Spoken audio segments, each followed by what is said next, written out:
Bonjour, je vous propose de voir comment prendre une réservation pour le restaurant d'application. Sur l'écran principal, Administrateur, nous allons sur l'onglet Restaurant.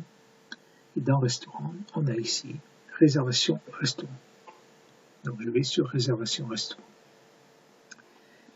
Ici, le tableau principal nous affiche tous les restaurants qui sont ouverts à partir de la date d'aujourd'hui, c'est-à-dire au fur et à mesure, les jours passés disparaîtront de la liste. Ils ne sont pas effacés, ils sont vraiment disparus de la liste. On va maintenant imaginer qu'on a un appel téléphonique et que pour le mardi 1er novembre, nous avons une réservation. Donc je vais cliquer ici sur la petite flèche rouge, donc le client appelle, je clique là-dessus, j'ai bien les infos ici qui apparaissent, le mardi 11, concert au midi, il y a 24 capacités, le total de réserve est de 0, il reste 24 places. Je vais aller chercher le nom du client. Il est évident que les noms de clients doivent être saisis. S'ils ne sont pas saisis, on prendra la réservation à la main et on reviendra pour la saisir informatique. Je prends ce client-là. Ce client me dit être 4 couverts. Et dans l'observation, on peut mettre, par exemple, c'est un anniversaire ou sans gluten, pourquoi pas. Sans gluten, une personne. Et j'enregistre cette réservation. On a donc ici le nom de client. Maintenant, je prends un autre client qui peut être plus nombreux, ils vont être 21. Et je vais enregistrer automatiquement, on dit que la mise à jour s'est faite, on a une capacité de 24, 25 réserves, il y a moins de place, c'est complet. Alors on a la possibilité de prendre plus de clients que de capacités, mais à vous de voir si vous acceptez de les prendre ou pas. C'est simplement une indication, le système ne bloque pas s'il y a plus de réservations que de places dans le restaurant.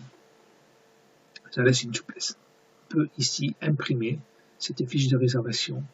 Les enseignants peuvent l'imprimer pour avoir une idée des réservations qu'ils vont avoir pour leur TP. Autre indication sur cet écran, on peut revenir sur la fiche du client. Ici, par exemple, personne sans gluten. On peut imaginer qu'elle ne sera pas là. Elle ne vient pas. Donc, on va passer non plus de 4 couverts, mais à 3 couverts.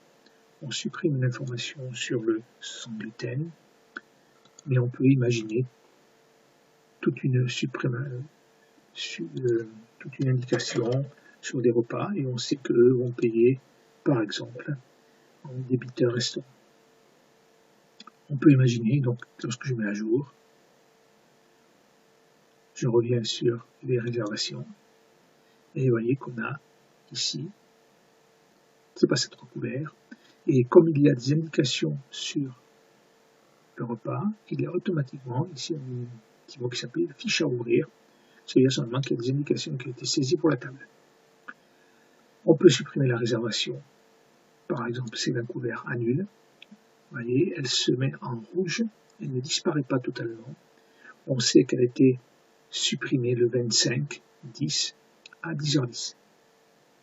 Donc c'est l'heure à laquelle la table a été supprimée.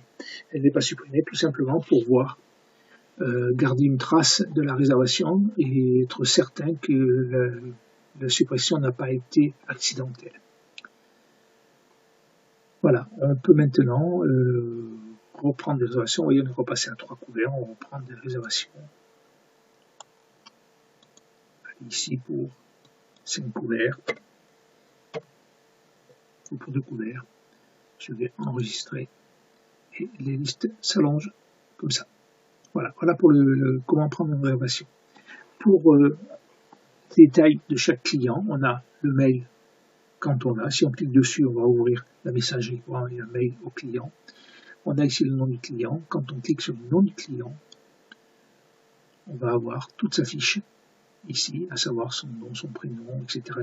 Et on peut la compléter s'il y a des informations supplémentaires. Je reviens à la réservation. En haut, les onglets, On peut revenir à l'accueil caisse restaurant, directement au fichier client, à l'accueil réservation, ou à la caisse du jour quand la réservation était ouverte, alors qu'une caisse restaurant est ouverte. Voilà pour saisir une réservation.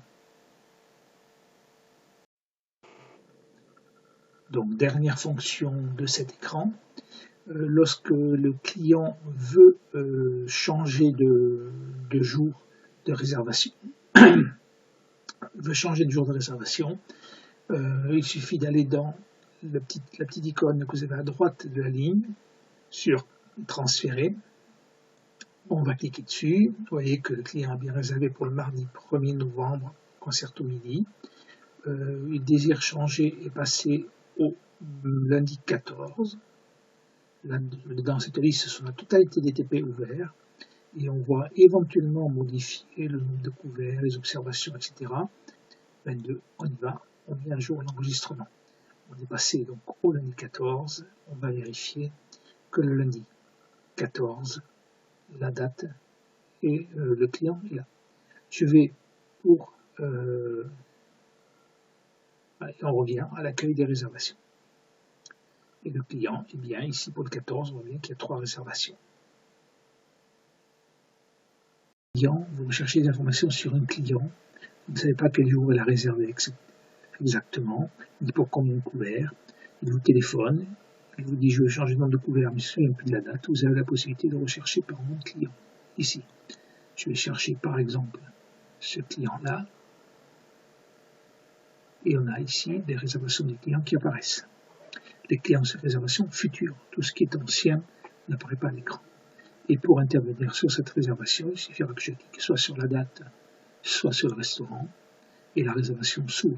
On va retrouver ce client ici, on va pouvoir éventuellement modifier toutes les infos.